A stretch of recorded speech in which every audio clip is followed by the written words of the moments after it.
बहुत समय पहले की बात है। देवपुर नामक गांव में एक अत्यंत बुद्धिमान पर निर्धन ब्राह्मण रहता था। नाम था वेदव्यास। वो वेद शास्त्र, गणित और आयुर्वेद का ज्ञाता था, लेकिन अपनी विद्या से कभी घमंड नहीं करता था। सुबह उठकर गांव के बच्चों को पढ़ाता और फिर अपने खेत में मेहनत करता। उसी समय गांव के पास के जंगल में अचानक एक राक्षस का प्रकोप शुरू हुआ। वो हर अमावस्या की रात को गांव से एक व्यक्ति उठा ले जाता। कोई उसका चेहरा नहीं देख पाया, बस डर और चीत्कार रह जाती। गांव वाले थर थर कांपने लगे। मंदिर में घंटियां बंद हो गईं। लोग घरों से बाहर निकलना छोड़ चुके थे। देवपुर गांव राज्य के राजा सत्यसेन के अंतर्गत आता था। गांव वालों ने राजा को संदेश भेजा, महाराज हमारी रक्षा करें, राक्षस हर महीने किसी को निकल जाता है। राजा ने सैनिक भेजे पर कोई ना लौटा। अंत में राजा ने घोषणा की, जो इस राक्षस का रहस्य सुलझाएगा उसे 100 स्वर्ण मुद्राएं और राजवैद्य का पद मिलेगा। गांव में चर्चा शुरू हुई पर कोई आगे नहीं आया। ब्राह्मण वेदव्यास ने यह सुना और सोच में पड़ गया। एक दिन उसने अपनी पत्नी सरस्वती से कहा, अब समय आ गया है जब विद्या का उपयोग कर इस राक्षसी भय को मिटाया जाए। सरस्वती घबरा गई, लेकिन वो राक्षस तो भयंकर है। वेदव्यास ने शांत स्वर में कहा, अज्ञान और डर से बड़ा कोई राक्षस नहीं हो, मुझे जाना होगा। अगले दिन ब्राह्मण एक लोटा जल, कुछ मंत्रों की पोथी और एक दीपक लेकर जंगल की ओर चल पड़ा। उसने देखा जंगल की मिट्टी पर कई अजीब से पंजों के निशान थे, बड़े और गहरे।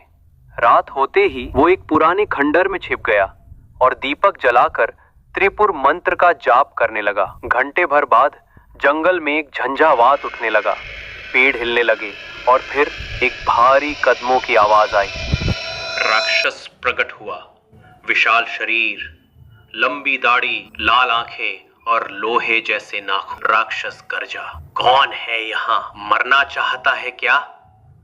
ब्राह्मण बोला, मैं वेद व्यास हूँ, तुम्हारा रहस्य जानने आया हूँ। राक्षस चौंका, फिर हंसा, हिम्मत है तुझ में, चल खेलते हैं एक खेल। अगर तू मेरे 3 सवालों का उत्तर दे सका तो मैं इस गांव को छोड़ दूंगा, नहीं तो तू मेरा भोजन बनेगा।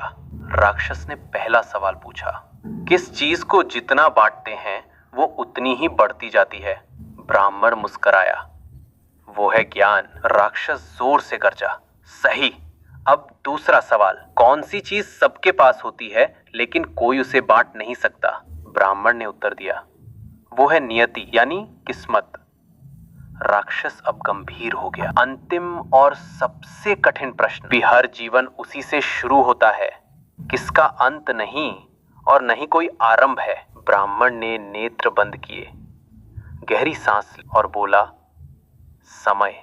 न कोई आरंभ न अंत, लेकिन हर चीज समय के साथ होती है। राक्षस कांप उठा, उसके शरीर से धुआं निकलने लगा। सजेर हरून चारते साथ राक्षस बोला, तू जीत गया ब्राह्मण, अब सुन सच्चाई। मैं वास्तव में एक श्रापित गंधर्व हूं, चंद्रकेतु। एक बार मैंने अहंकार में एक ऋषि का अपमान किया और उन्होंने मुझे राक्षस बना दिया।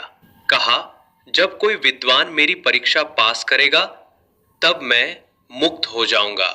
उसकी आंखों से आंसू बहने लगे। तूने मुझे मोक्ष दिया है ब्राह्मण।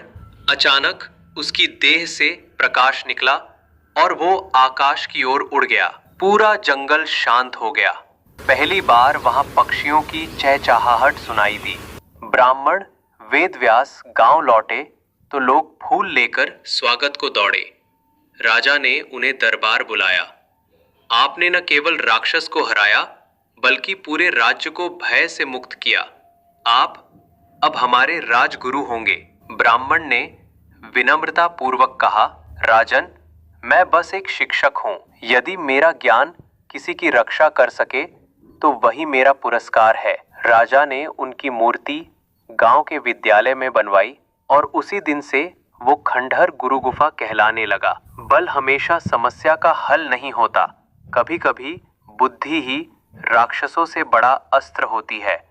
बुद्धिमत्ता और धैर्य से हर अंधकार मिटाया जा सकता है।